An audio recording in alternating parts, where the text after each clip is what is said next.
cycle, amplitude, saka rest, mga yan.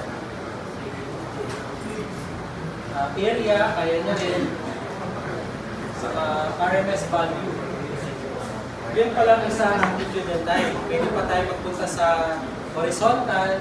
Kaya niya rin yung delay, wall time. Yan, dami siyang kaya gawin.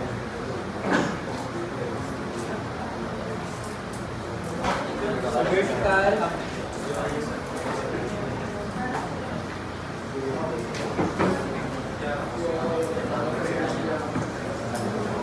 so yung mga bagong oscilloscope ngayon, aside sa time, kaya niya na rin na ano itong nasa baba? Frequency domain, correct. Ano yung y-axis ng frequency domain?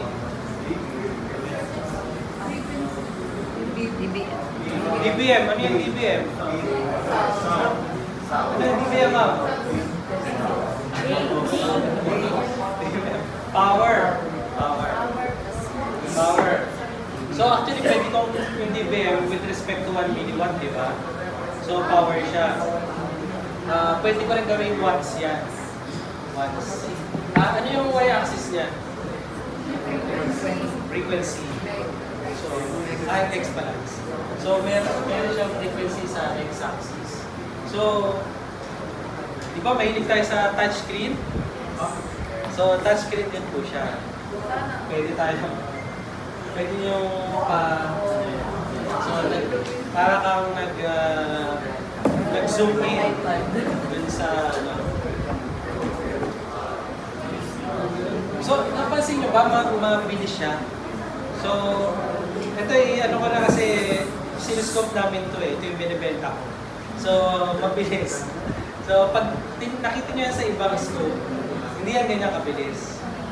Mabagal lang. Para lang siyang gumagano-gano.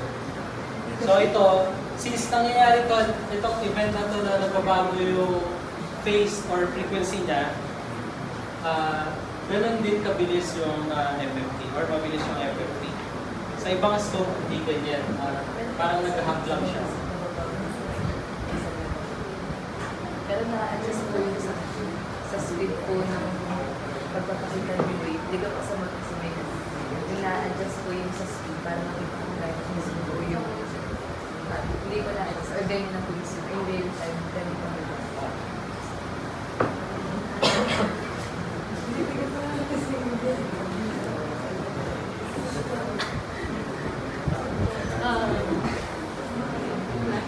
So, halimbawa, meron kayong ibang channel.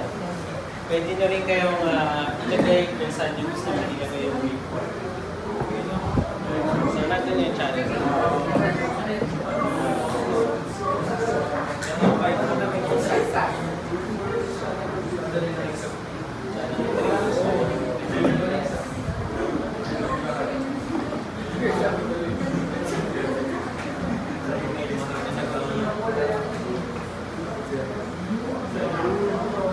Actually, wala na ako masyado ipapakita.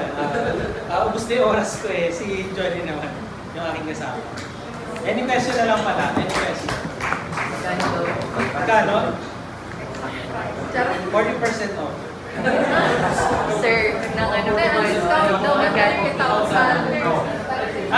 So pagka may nakita kayo sa internet, sabihin natin 30% off.